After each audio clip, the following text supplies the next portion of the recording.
तो अब मालदीव ने अपने ही पैरों पर कुल्हाड़ी मारना शुरू कर दिया है। और भारत के सभी लोगों ने जिस तरह से एकजुट होकर मालदीव का विरोध किया है, उससे मालदीव के राष्ट्रपति की रातों की नींद उड़ गई है। और भारत के जितने भी लोगों ने मालदीव जाने के लिए एयर टिकट और होटल की बुकिंग की थी, उन्होंने खुद कैंसिल कर दिया है। यहां तक कि ईज माई ट्रिप, जो कि होटल और एयर टिकट बुक करने का प्लेटफॉर्म है, इनके सीईओ ने भी मालदीव की बुकिंग को बंद कर दिया है और उसकी जगह पर लक्षद्वीप की बुकिंग को बढ़ावा दिया जा रहा है। मालदीव के राष्ट्रपति के अलावा लगभग सभी लोगों को समझ में आ गया है कि वह किस तरह से अपना नुकसान कर बैठे हैं। और जिस तरह से मालदीव के 3 मंत्रियों को बर्खास्त किया गया है, अब राष्ट्रपति के साथ भी ऐसा करने का विचार मालदीव के लोग बना रहे हैं। भारत और मालदीव के इस विवाद में कुछ नई अपडेट आई है, जिसे हम इस वीडियो में बताने वाले हैं। लेकिन आगे बढ़ने से पहले भारत के इस शानदार कारनामे के लिए इस वीडियो को एक लाइक और चैनल को सब्सक्राइब जरूर कीजिए। मालदीव के जिन 3 मंत्रियों ने भारत को भला बुरा कहा, उनकी तरफ से मालदीव के राष्ट्रपति मोहम्मद मुइज्जू भारत से माफी मांग रहे हैं। लेकिन अगर देखा जाए तो यह एक तरफ से दिखावा कर रहे हैं, क्योंकि अब मालदीव के राष्ट्रपति मोहम्मद मुइज्जू चीन पहुंच चुके हैं और चीन के साथ मिलकर भारत के खिलाफ खिचड़ी पका रहे हैं। लेकिन कमाल की बात यह है कि इतना सब कुछ होने के बावजूद भी अभी मालदीव के राष्ट्रपति को इस बात का अंदाजा नहीं है कि वह किस लेवल की गलतियां कर रहा है। यानी कि आप देख सकते हैं कि केवल 2 दिनों के अंदर जिस तरह से मालदीव की अर्थव्यवस्था डगमगाई है, उससे भी मालदीव के राष्ट्रपति को अकल नहीं आ रही है। अगर देखा जाए तो मालदीव की इस राष्ट्रपति की वजह से मालदीव का पूरा टूरिंग सेक्टर बर्बाद होने के कगार पर पहुंच चुका है। मालदीव के राष्ट्रपति इस समय चीन पहुंच चुके हैं और चीन से मदद मांग रहे हैं कि वह उसके टूरिज्म सेक्टर को संभाले। लेकिन भले ही चीन भारत के खिलाफ है, फिर भी डायरेक्टली मालदीव की हेल्प करने के लिए अभी भी वह तैयार नहीं है, क्योंकि चीन को इस बात की चिंता सता रही है कि जिस तरह भारत के आम लोगों ने एकजुट होकर मालदीव को बॉयकॉट करना शुरू कर दिया है, यदि वह मालदीव की मदद करता है तो कहीं भारत के लोग गुस्से में आकर बॉयकॉट चीन करने की बात न करने लगे। और देखा जाए तो ऑलरेडी समय समय पर इंडियन गवर्नमेंट चाइनीज प्रोडक्ट पर बैन लगाती रहती है। अभी जब मालदीव के राष्ट्रपति चीन पहुंच चुके हैं, तो वह चीन से यह गुजारिश कर रहे हैं कि चीन ज्यादा से ज्यादा टूरिस्ट को मालदीव भेजें। और मालदीव चीन के साथ मिलकर $50 मिलियन के एग्रीमेंट पर साइन करने की बात कर रहा है, जिससे भारतीय टूरिस्ट की जगह चाइनीज लोग ले सके। और इससे जो मालदीव की टूरिस्ट इंडस्ट्री बर्बाद होने की कगार पर पहुंच गई है, उसे चीन के टूरिस्ट द्वारा बचाया जा सके। जैसा कि आप लोगों को मालूम होगा कि कुछ दिनों पहले भारत के प्रधानमंत्री नरेंद्र मोदी लक्षद्वीप के दौरे पर गए हुए थे, और यही चीज मालदीव के मंत्रियों को पसंद नहीं आती है और भारत के प्रधानमंत्री को जोकर, या कहें कि इजराइल की कठपुतली बताते हैं। इसके साथ साथ हमारे कल्चर को भला बुरा बताते हैं, और हमारे प्रधानमंत्री और कल्चर पर कोई देश उंगली उठाता है तो हम उसे बिल्कुल भी बर्दाश्त नहीं करने वाले हैं। और वह भी ऐसा देश जो कि पूरी तरह से भारत पर ही डिपेंडेंट है। अगर भारत अपनी पर उतर जाए तो कहीं का नहीं बचने वाला।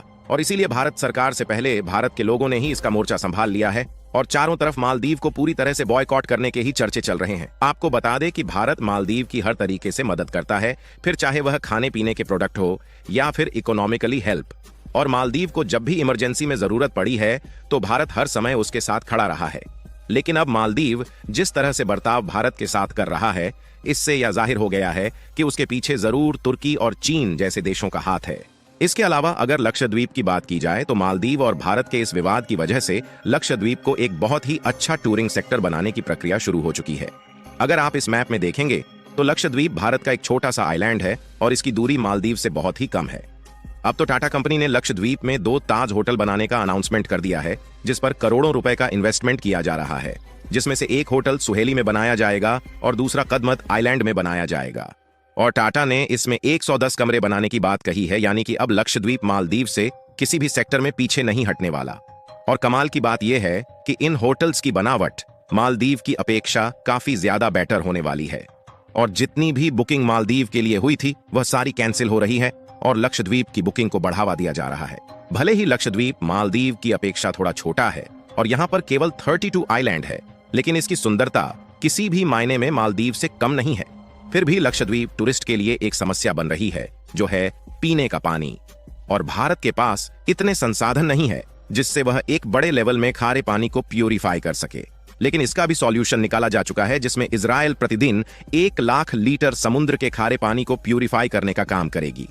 हालांकि यह शुरुआत इसी साल की अंत तक की जानी थी, लेकिन जिस तरह से मालदीव के मंत्रियों ने भारत और इजराइल पर टिप्पणी की है, इसलिए इजराइल ने आज से ही इस पर काम करना शुरू कर दिया है। यानी कि आप देख सकते हैं कि भारत का यह भले ही एक छोटा सा कदम था, लेकिन इसी की वजह से मालदीव की पूरी अर्थव्यवस्था दांव पर लग चुकी है। केवल मालदीव के राष्ट्रपति को छोड़कर मालदीव के सभी मंत्रियों को यह बात अच्छे से समझ में आ चुकी है। यहाँ तक कि मालदीव के पूर्व रक्षा मंत्री, जिन्हें मारिया अहमद दीदी के नाम से जाना जाता है, उन्होंने एक्स पर एक ट्वीट किया जिसमें उन्होंने कहा कि मैं अभी भी भारत के साथ हूं और भारत ने कभी भी हालात को ना देखते हुए हमारी काफी बड़ी मदद की है। और इसी बीच भारत के विदेश मंत्री एस जयशंकर जी नेपाल के दौरे पर गए हुए थे, जहां पर बायलैटरल ट्रेड को लेकर बातचीत हुई है और नेपाल भी भारत के साथ पूरी तरह से खड़ा हुआ है। हालांकि अभी मालदीव के राष्ट्रपति चीन पहुंचे हुए हैं और वहां पर मालदीव चीन से मदद मांग रहा है। आपको बता दें कि मालदीव की जो पूरी अर्थव्यवस्था है वह केवल टूरिज्म सेक्टर पर ही टिकी हुई है। यदि मालदीव का यही टूरिस्ट सेक्टर बर्बाद हो जाता है तो वह खाने पीने के प्रोडक्ट भी इंपोर्ट नहीं कर सकता है। और केवल भारत ही एक ऐसा देश है जो मालदीव को सबसे सस्ते दामों में खाने पीने के आइटम्स समेत रोजमर्रा की सभी चीजें एक्सपोर्ट करता है।